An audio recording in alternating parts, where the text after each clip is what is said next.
Hello everyone. Code कागज channel में आपका स्वागत है। आज हम लीड कोड प्रॉब्लम 1317 सॉल्व करेंगे जिसका नाम है convert integer to the sum of two no zero integers. तो सब प्रॉब्लम समझ लेते हैं पहले। तो इसमें हमें करना क्या है कि हमें एक एक इंटीजर दिया गया है n, और हमें इस n को ब्रेक करना है दो इंटीजर्स में a b में। ठीक है, ऐसे ब्रेक करना है कि वो जो दो इंटीजर्स है a b इनका सम n के बराबर हो। ठीक है, और ए बी जो है एक कंडीशन दिया है कि A B no zero integers होने चाहिए। और नो जीरो इंटीजर्स क्या होता है? नो जीरो इंटीजर्स होंगे ऐसे इंटीजर्स, मतलब जिसके डेसिमल रिप्रेजेंटेशन में कोई भी जीरो नहीं। एग्जाम्पल के लिए अगर जैसे हम लोग यहाँ लिखें जैसे 101, तो ये जो है नो जीरो इंटीजर्स नहीं है, मतलब ये फॉल्स है। ठीक है, ये नो जीरो इंटीजर नहीं है।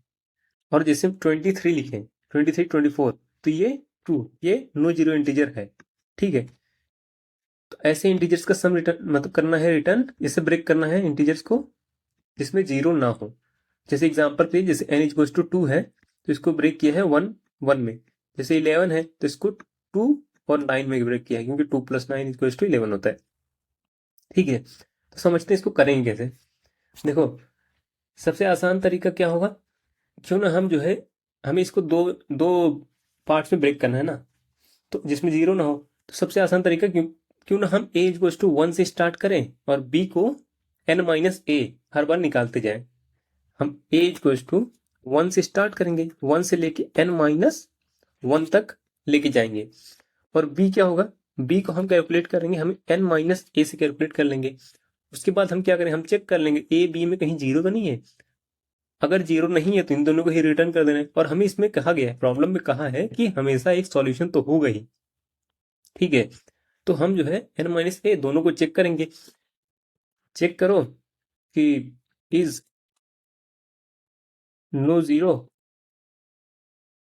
जीरो ए और बी इज नो जीरो, दोनों अगर नो जीरो हैं, ठीक है, ए और बी दोनों ही नो जीरो हैं, तो वहां पे हम रिटर्न कर देंगे एरे बना के ए और बी का।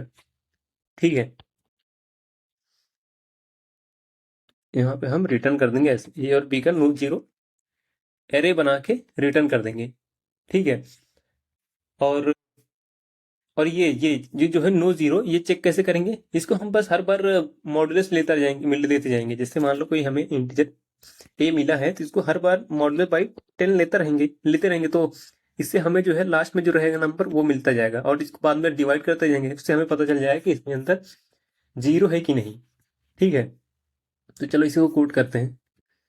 देखो, सबसे पहले तो स्टार्ट करना है, जैसे मैंने बोला था कि हमें जो है हर बार ए इक्वल्स टू 1 से स्टार्ट करते हैं, ए स्मॉलर देन n और ए प्लस प्लस।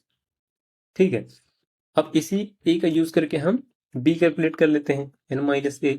चेक करते हैं इफ इज नो जीरो ए और इज नो जीरो बी। अगर दोनों ही नो जीरो हैं, जीरो नहीं है दोनों के अंदर ही, तो हमें बस रिटर्न कर देना है इन दोनों को एरे बना के। ठीक है, ये हो जाएगा। और अगर मान लो हमें नहीं मिला, वैसे बेसिकली इसमें आंसर तो मिलेगा, बोला गया है अगर नहीं मिला तो उसमें इस केस में हम एम्प्टी एरे रिटर्न कर दे रहे हैं। ठीक है, और अब ये अपना मेथड क्रिएट कर लेते हैं, ये चेक करने के लिए कि ये नो जीरो है कि नहीं कोई भी इंटीजर। इसको दे देते हैं नम। अब देखो, जैसे बोला था मैं कि उसका हर बार मॉडुलस निकालते जाएंगे और चेक करते रहेंगे जीरो के बराबर तो नहीं है। जब तक नंबर जो है हमारा ग्रेटर देन जीरो है, नम, तो मॉडुलस निकालते जाओ।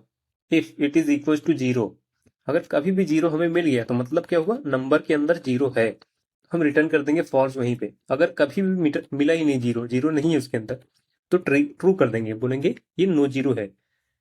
रन करते हैं।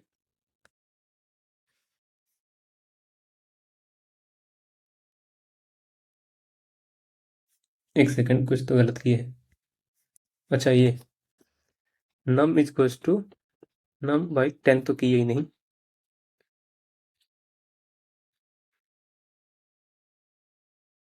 सबमिट करते हैं।